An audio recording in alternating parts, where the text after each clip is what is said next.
तू कौन होता है मेरी बेटी को रोटी देने वाला? ये वाक्य जैसे ही मोहल्ले के बीचों बीच गूंजा, पूरा माहौल ठहर सा गया। दोपहर की तपती धूप में सन्नाटा पसर गया। भीड़ जमा हो गई। वहां एक आदमी खड़ा था, फटे कपड़े, धूप में जली हुई त्वचा, मगर आंखों में सच्चाई की चमक। उसकी हथेली में आधी सूखी रोटी थी जो उसने एक 7-8 साल की बच्ची को दी थी, जो उस वक्त भूख से बेहाल कांप रही थी। उस बच्चे को कुछ देर पहले सड़क किनारे पड़ा देखा था उसने। पैरों में चप्पल नहीं, होंठ सूखे और आंखें डरी हुई। भूख बोलती है, और उस वक्त वो बच्ची कुछ नहीं मांग रही थी, सिर्फ देख रही थी। उस आदमी ने बस जेब से वो आधी रोटी निकाली और उसके सामने रख दी, बिना कुछ बोले। पर जिसे वो इंसानियत समझ रहा था, समाज ने उसे गुनाह बना दिया। भीड़ में से एक हट्टा कट्टा आदमी गरजा, जानता है ये ठाकुर साहब की बेटी है, और तू कौन है, नीची जात का, रोटी देने चला है? लड़की की मां दौड़ते हुए आई और उसे खींचकर अलग ले गई। उस आदमी को धक्का दिया गया। किसी ने थप्पड़ मारा, किसी ने थूका, किसी ने सिर्फ घूरा, लेकिन किसी ने ये नहीं पूछा कि बच्ची भूखी क्यों थी। वो आदमी रामदीन था। कभी गांव के सरकारी स्कूल में शिक्षक था, पढ़ा लिखा, शांत और बेहद खुददार। लेकिन कुछ साल पहले एक झूठे आरोप में उसे नौकरी से निकाल दिया गया था।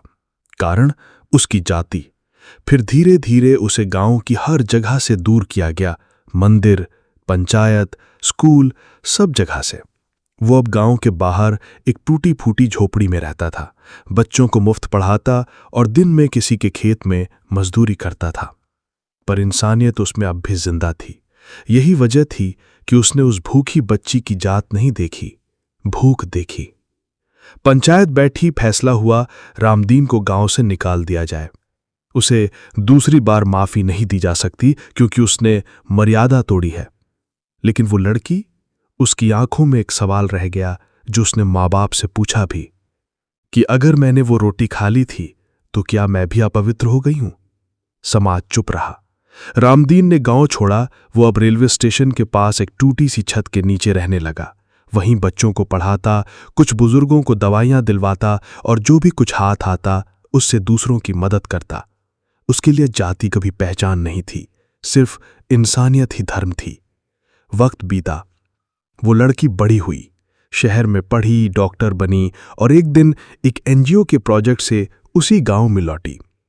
पर अब वो बदली हुई थी, मजबूत थी, सोच से आजाद थी। उसने गांव में मुफ्त स्वास्थ्य शिविर लगाया, स्कूल खोला और एक नाम दिया, रामदीन पाठशाला। लोग चौंके, उसी नाम पर, वही जिसे उन्होंने अपमानित करके गांव से निकाल दिया था। लड़की ने सिर्फ इतना कहा, जिसने भूख में मुझे रोटी दी उसने मुझे जीना सिखाया। अगर वो गुनाह था तो मैं उस गुनाह को हर दिन दोहराना चाहती हूं। वो स्टेशन के पास गई जहां रामदीन कभी रहता था। अब वहां एक छोटा पत्थर था जिस पर सिर्फ यही लिखा था कि यहां एक आदमी रहता था जिसने कभी जात नहीं देखी, सिर्फ इंसानियत जानी। निष्कर्ष, भूख की कोई जात नहीं होती और मदद का कोई धर्म नहीं होता, पर समाज अब भी नाम पूछकर रोटी देता है और हाथ पकड़कर पहचान छीन लेता है। ये कहानी सिर्फ रामदीन की नहीं, हर उस इंसान की है जो बिना भेदभाव के जीता है, पर समाज उसे जीने नहीं देता। एक लाइक जरूर दें और शेयर भी करें